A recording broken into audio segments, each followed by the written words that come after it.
आज की वीडियो में बात करने वाले हैं फ्रिक्शन के बारे में और तीन अलग अलग तरह के फ्रिक्शन के बारे में हम बात करेंगे। तो यहाँ आप देख सकते हो एक लड़का है, इसको एक फोर्स लगा रहा है एफ। तो फोर्स लगाएगा तो न्यूटन की सेकंड लॉ से हमें पता है फोर्स इज इक्वल टू होता है मास इनटू एक्सेलरेशन, और इसमें डेफिनेटली एक्सेलरेशन प्रोड्यूस होगा एफ बाई एम। लेकिन अगर ये फोर्स लगाता है तो हमने देखा कि एक्सेलरेशन जीरो है। तो ये कैसे हो गया? क्योंकि फोर्स भी उसने लगाया है और उसने बॉडी के अंदर मास भी है। तो ये क्यों हो गया, इसके बारे में डिस्कस करेंगे। सेकंड वाले में देखिए, ज़्यादा बेटर ये रहेगा कि आप अपने आप को खुद को मानिए। सपोज करते हैं कि आप यहाँ पे स्कीइंग कर रहे हैं सेकंड पिक्चर में, और आप पे आपके दोस्त ने फोर्स लगाया। फोर्स लगने की वजह से आप मोशन में आ गए और एक जगह जाके आप क्या हो गए, रेस्ट में आ गए। क्या कारण रहा? क्योंकि न्यूटन का फर्स्ट लॉ कहता है कि अगर बॉडी मोशन में है तो किस में रहेगी, मोशन में रहेगी, जब तक कि कोई भारी फोर्स नहीं लगाए। तो इसका मतलब कोई ना कोई भारी फोर्स ज़रूर लग रहा होगा, क्योंकि फाइनली किस में आ जाती है, रेस्ट में आ जाती है। ऐसा क्यों हो रहा है, इस चीज़ को हम अच्छे से समझेंगे। उसके बाद में अगर हम बात करते हैं कि तीसरे नंबर पे बात करो तो ये टायर है, टायर पे आपने एक फोर्स लगाया मान लो। फोर्स लगाने के बाद में टायर भी कहीं एक जगह घूमेगा, एंगुलर वेलोसिटी कवर करेगा, और उसके बाद में ये भी कहीं ना कहीं जाके एक बार फाइनली किस में आ जाएगा, रेस्ट में आ जाएगा। तो ऐसा क्यों हो रहा है? तो ये इसलिए हो रहा है क्योंकि जब हम इसमें फोर्स लगा रहे हैं तो एक पीछे की तरफ जहां कॉन्टैक्ट हो रहा है, इस सरफेस से कॉन्टैक्ट, इस अगर फोर्स इस डायरेक्शन में लग रहा है तो इसके अपोजिट डायरेक्शन में एक फोर्स काम कर रहा है जिसको हम बोलते हैं फ्रिक्शन फोर्स बोलते हैं। क्या बोलते हैं भाई? फ्रिक्शन। तो तीनों ही केस में आपका क्या काम कर रहा है, फ्रिक्शन काम कर रहा है। इसको अच्छे तरीके से समझेंगे तो पहली बात तो फ्रिक्शन लगता कहाँ है, तो दो सरफेस का जो रीजन होता है, एक ये रहा ऊपर का सरफेस और एक नीचे मान लो इसके नीचे अर्थ है, तो इसके बीच में, समझ रहे हो ना। यहां पर एक एग्जांपल लूं तो ये हो गया एक बॉक्स, और मान लो एक है ये यहाँ पे एक बड़ा बॉक्स। तो अगर आप फोर्स लगाते हो इस बॉक्स के ऊपर तो इसका जो कॉन्टेक्ट ऑफ एरिया है ये वाला है, ये इफेक्ट करेगा। तो दो सरफेस के बीच में एक फोर्स लगता है। इतनी बात आपको समझ में आ गई होगी। जो पहले नंबर पे जो फोर्स है इसमें मूव नहीं कर रहा, तो इसमें कौन सा फ्रिक्शन है, तो उसका नाम रहेगा स्टैटिक फ्रिक्शन। क्या बोलेंगे इसको भाई? Static friction. जब हम फोर्स लगा रहे हैं और उसमें एक्सेलरेशन नहीं आ रहा, तो जो अपोज कर रहा है उसके मोशन को, वो कौन सा फ्रिक्शन है, तो बोलेंगे उसको स्टैटिक फ्रिक्शन। बात समझ में आ गई। और यहाँ पे जो स्किंग करते हुए रुक जा रहे हो, हमने अभी बताया था आपको, ये जो फ्रिक्शन कहलाएगा इसको बोलेंगे स्लाइडिंग फ्रिक्शन। क्या बोलेंगे भाई? Sliding friction. क्लियर हो गया? क्या बोलेंगे इसको? Sliding friction. क्योंकि इसमें स्पीड कम हो रही है धीरे धीरे जाके, तो क्योंकि स्लाइड करते जा रहे हो और एक फ्रिक्शन फोर्स काम आ रहा है और वो आपकी स्पीड को क्या कर देता है, रिड्यूस कर देता है। तो इसको नाम दे दिया गया स्लाइडिंग फ्रिक्शन, क्योंकि इसमें स्लाइड कर रहे हो। इसका एक नाम और है काइनेटिक फ्रिक्शन भी। क्या बोलेंगे? Kinetic friction. ये फ्रिक्शन कब आता है? जब बॉडी स्टैटिक वाला, जब बॉडी रेस्ट में होगी तब आएगा। ये काइनेटिक फ्रिक्शन कब आएगा? जब बॉडी मोशन में होगी। और यहां बॉडी कैसी सर्कुलर है ना, तो इस तरह का मोशन जो कर रहा है ये बॉडी कर रही है, इसको बोलते हैं रोलिंग फ्रिक्शन। क्या बोलते हैं भाई? Rolling friction. क्या बोलेंगे इसको? Rolling friction. बात समझ में आ गई। इसको क्या बोलेंगे? जो व्हील में है वो कौन सा फ्रिक्शन है? Rolling friction. तो इसको क्या बोलते हैं भाई? रोलिंग फ्रिक्शन बोलते हैं। अब इसको थोड़ा एलोबरेट करके चलते हैं आगे, समझते हैं क्या है। तो सबसे पहले स्लाइडिंग के बारे में डिस्कस करते हैं। स्लाइडिंग का एक नाम और बताया था मैंने, क्या बताया था? Kinetic friction. Kinetic friction. ये फ्रिक्शन कब काम में आता है, तो आपको बताया जा चुका है। काइनेटिक फ्रिक्शन यानी कि मोशन के कंडीशन में, जब आपकी बॉडी मोशन में है और उसके बाद में कुछ कंडीशन चलने के बाद में, डिस्टेंस चलने के बाद में रुक जाती है। क्योंकि अगर फोर्स इस डायरेक्शन में लग रहा है, इस डायरेक्शन में, तो बॉडी इस डायरेक्शन में मूव कर रही है। तो इसके अपोजिट डायरेक्शन में ये आप देख सकते हो, जहां से कॉन्टैक्ट वहां से एक फ्रिक्शन फोर्स काम कर रहा होगा। अगर फोर्स इस डायरेक्शन में लगा रहे हो मोशन, तो मोशन के जस्ट अपोजिट डायरेक्शन में आपका फ्रिक्शन फोर्स काम करता है। यानी कि ये रिलेटिव मोशन को क्या करता है? फ्रिक्शन अपोज करता है। तो ये भी बोल सकते हो कि फ्रिक्शन क्या है? जो रिलेटिव मोशन को क्या करे? अपोज करे, रोके। उसको हम क्या बोलते हैं भाई? आपका काइनेटिक फ्रिक्शन, या फिर उसको हम स्लाइडिंग फ्रिक्शन बोलेंगे। इतनी बात आपको समझ में आ गई होगी कि जब बॉडी चल रही होती है तो उसको रोका जाता है, तो काइनेटिक फ्रिक्शन काम में आता है। ठीक है भाई। तो चलिए अब इसको समझते हैं। देखिए यहाँ पे एक बॉडी है, तो मान लेते हैं यहाँ पे एक फिगर बना देता हूं मैं। यहाँ पे ऊपर तो दिख ही रहा आपको, लेकिन दोबारा से बना देता हूं। ये एक बॉडी है, ठीक है भाई। तो इसमें एक मास है, मास है तो एक नीचे की तरफ फोर्स लग रहा होगा mg, और इसके ऊपर की तरफ एक नॉर्मल रिएक्शन हो रही होगी। आप सभी ने पढ़ा हुआ है इन चीजों को, नॉर्मल रिएक्शन। आपको बॉडी पे फोर्स लगाया गया इस डायरेक्शन में, एफ फोर्स लगाया गया, तो बॉडी कुछ इस डायरेक्शन में मूव करेगी, तो ये फोर्स लगा दिया गया। लेकिन जब आपने फोर्स लगाया तो उसके जस्ट अपोजिट डायरेक्शन में भी एक फोर्स काम करता है, ठीक है भाई, अपोजिट डायरेक्शन में भी एक फोर्स काम करता है, इतनी बात आपको दिमाग में आ जानी चाहिए। उसको हम क्या बोलेंगे, उसको बोलेंगे स्लाइडिंग फ्रिक्शन। ठीक है, इसको क्या बोलेंगे, स्लाइडिंग, क्योंकि बॉडी मूव कर रही है ना। अभी बताया था ना, जब स्किंग कर रहा था, बॉडी जब आगे चल रही थी तो पीछे की तरफ एक फोर्स काम कर रहा होगा, उसको क्या बोलेंगे, स्लाइडिंग फ्रिक्शन बोलेंगे। तो यहाँ पे आपको बता देता हूं मैं कि जो स्लाइडिंग फ्रिक्शन होता है वो डायरेक्टली प्रोपोर्शनल होता है नॉर्मल रिएक्शन के। यानी कि जो स्लाइडिंग फ्रिक्शन है वो किस पे डिपेंड करता है, आर पे डिपेंड करता है। किस पे डिपेंड करता है, आर पे डिपेंड करता है। अगर मैं इसको हटाता हूं यहां से फ्रिक्शन को, तो यहां आ जाता है म्यू एस इंटू में आर। एस का मतलब हो गया, म्यू एस का मतलब यहां पे लिखूंगा मैं, तो लिखूंगा coefficient coefficient of sliding friction. क्या बोलेंगे भाई, कोफिशियंट ऑफ स्लाइडिंग फ्रिक्शन। तो ये आपको ध्यान रखना है, किस पे डिपेंड करता है, F S is equal to में आर पे डिपेंड करता है, क्योंकि जो स्लाइडिंग फ्रिक्शन है वो डायरेक्टली प्रोपोर्शनल है नॉर्मल रिएक्शन के। तो आप समझ गए होंगे चीजों को। अब इतनी बात आपको समझ में आ गई, ये कब आएगा, जब कोई बॉडी मोशन में होगी। चलिए अब बात करते हैं रोलिंग फ्रिक्शन के बारे में। रोलिंग फ्रिक्शन में आप देखते हो जैसे व्हील है, एक व्हील है, ये व्हील हो गया इस प्रकार से, और ये आगे की तरफ इस तरह से मोशन कर रहा है, रोलिंग फ्रिक्शन हो रहा है। ठीक है भाई, तो अब इसमें कौन सा फ्रिक्शन आ रहा है, रोलिंग फ्रिक्शन। पीछे की तरफ कौन सा फोर्स लग रहा होगा, रोलिंग फ्रिक्शन लग रहा होगा, जिसको हम रिप्रेजेंट करेंगे किससे, एफ आर से, रोलिंग फ्रिक्शन को। वही डाउनवर्ड फोर्स एम इंटू में जी, और वही ऊपर की तरफ रिएक्शन आर। तो आपको बताया उसी प्रकार से सेम जो रोलिंग फ्रिक्शन है वो डायरेक्टली प्रोपोर्शनल होता है नॉर्मल रिएक्शन के। अगर मैं इसको हटाता हूं तो ये आ जाता है इक्वल टू में म्यू, और ये रोलिंग फ्रिक्शन के लिए आर और कैपिटल आर। ये भी सेम चीज है, उसी की तरह है, कोई दिक्कत इसमें नहीं आएगी आपको।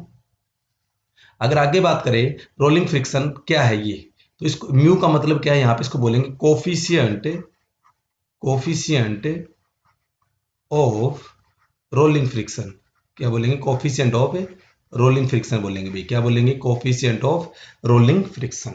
ठीक है भाई, चलिए तो हम बात कर रहे थे स्टैटिक फ्रिक्शन के। तो यहाँ पे मैं एक ऑब्जेक्ट बना रहा हूँ यहाँ पे, मतलब ये एक ऑब्जेक्ट है, मान लो ये लगा लिया, और इस पे एक डाउनवर्ड फोर्स लग रहा होगा mg, और ऊपर की तरफ नॉर्मल रिएक्शन हो रही होगी r। इधर की साइड में एक फोर्स लग रहा है जिससे मोशन क्रिएट होगा, और इसके अपोजिट डायरेक्शन में एक फ्रिक्शन काम कर रहा है। क्या काम कर रहा है, कि फ्रिक्शन काम कर रहा है। इतनी बात आपके समझ में आ गई होगी। अब ये जो फ्रिक्शन है, ये जो आपको दिख रहा है, इसको स्टैटिक फ्रिक्शन बोलेंगे। आर नहीं, आर तो रोलिंग के लिए हो जाएगा ना, स्टैटिक फ्रिक्शन। ये जो है ये है सेल्फ एडजस्टेबल। क्या बोलेंगे इसको, सेल्फ एडजस्टेबल भाई, मतलब अपने आप को एडजस्ट कर लेता है इस फोर्स को। क्या बोलेंगे, सेल्फ एडजस्टेबल फोर्स बोलेंगे। अभी समझेंगे क्या मतलब होगा इसका। देखिए तो ये पहले तो उसी की तरह कि जो स्टैटिक फ्रिक्शन होगा वो किसके डायरेक्टली प्रोपोर्शनल होगा, नॉर्मल रिएक्शन के। लेकिन स्टैटिक फ्रिक्शन कब आता है, जब बॉडी किसमें होती है, रेस्ट में होती है। तो यानी कि हम ये कह सकते हैं कि जो एफ एस मैक्सिमम है ना, स्टैटिक फ्रिक्शन जो मैक्सिमम कंडीशन होगी वो नॉर्मल रिएक्शन के डायरेक्टली प्रोपोर्शनल है। जो स्टैटिक फ्रिक्शन मैक्सिमम है वो क्या है, नॉर्मल रिएक्शन के डायरेक्टली प्रोपोर्शनल है, क्योंकि इससे पहले नहीं है। जैसे कि अभी इसको समझेंगे, पहले मैं इसको सोल्व कर देता हूं। F S maximum is equal to आ जाएगा म्यू एस आर। समझ में आया ये बात। तो यानी कि जो इसको क्या बोलेंगे, कोफिशियंट ऑफ स्टैटिक फ्रिक्शन। क्या बोलेंगे, कोफिशिएंट ऑफ स्टैटिक फ्रिक्शन। क्या बोलेंगे इसको, कोफिशिएंट ऑफ स्टैटिक फ्रिक्शन। क्या बोलेंगे इसको, कोफिशिएंट ऑफ स्टैटिक फ्रिक्शन। ठीक है, तो अब बात करते हैं, मान लो जो टोटल फोर्स आया आपका वो कितना आया भाई, यहां से एफ एस मैक्सिमम है 10, कितना 10 न्यूटन। और इसका मतलब जो नॉर्मल रिएक्शन मान लेते हैं कि आपका जो कोफिशिएंट है वो कितना है, 0.1 है, और नॉर्मल रिएक्शन है 100। अब मान रहे हैं तो इसको मल्टीप्लाई करेंगे तो कितना आ जाएगा, 10 न्यूटन ही आ जाएगा। तो यानी कि जो ये म्यू है, म्यू एस, ये कितना है 1 है, और ये हो गया 10। अब बात सुनिए, कोफिशिएंट ऑफ फ्रिक्शन तो पता लग गया। अगर मान लो आपने 8 न्यूटन का फोर्स लगाया, कितने का लगाया, 8 न्यूटन का इसके ऊपर फोर्स लगाया, तो यहां पे 8 न्यूटन का लगाया, तो इसका मतलब इसकी नॉर्मल रिएक्शन कुछ और रही होगी। समझ रहे हो ना, इसका मतलब इसका ये म्यू है ये कुछ और चेंज हो रहा होगा।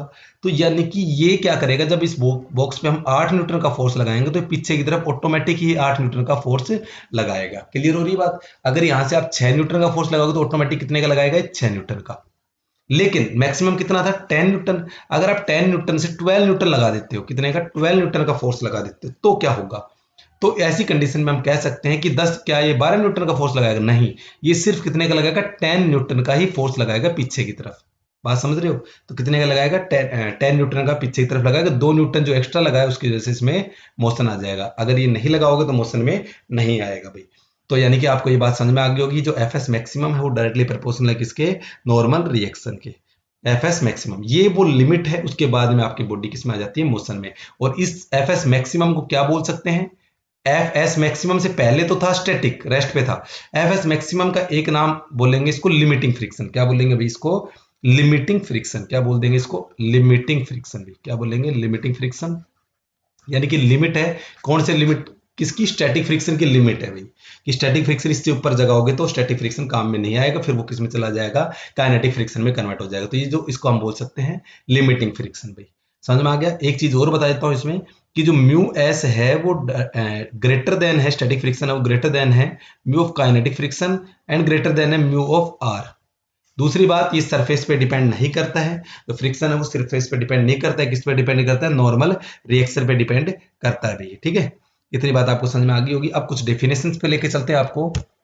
सबसे पहले डेफिनेशन आपको मिल रही है स्टैटिक फ्रिक्शन की। क्या होती है स्टैटिक फ्रिक्शन, तो आप देख सकते हो स्टैटिक फ्रिक्शन के लिए कि the force of friction which come into play between two bodies, मतलब दो बॉडीज के बीच में कम इनटू प्ले होती है, मतलब आती है before when the body actually start, मतलब जब स्टार्ट करना शुरू करती है ना, ठीक है, उससे पहले पहले, यानी कि जो एफ एस मैक्सिमम की जो कंडीशन थी उससे पहले पहले की बात हो रही है, उससे पहले पहले था वो था एफ एस स्टैटिक फ्रिक्शन भाई।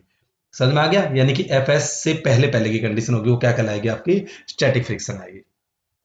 ठीक है, अब आ गया एफ एस मैक्सिमम से ऊपर चढ़ गया। ठीक है भाई, तो हम बात कर लेते हैं आगे। इतनी बात आपको समझ में आ गई, स्टैटिक फ्रिक्शन कब आएगी, जब बॉडी रेस्ट, जैसे आपने फोर्स लगाया, आपने इस पे फोर्स लगाया इस डायरेक्शन में और ये बॉडी मूव करने ही वाली थी, वो जो कंडीशन है मैक्सिमम वाला फोर्स अभी बताया था ना 10 न्यूटन वाला, वो जो कहलाएगा वो आपका स्टैटिक फ्रिक्शन कहलाएगा। उसके बाद में हम बात करते हैं काइनेटिक की।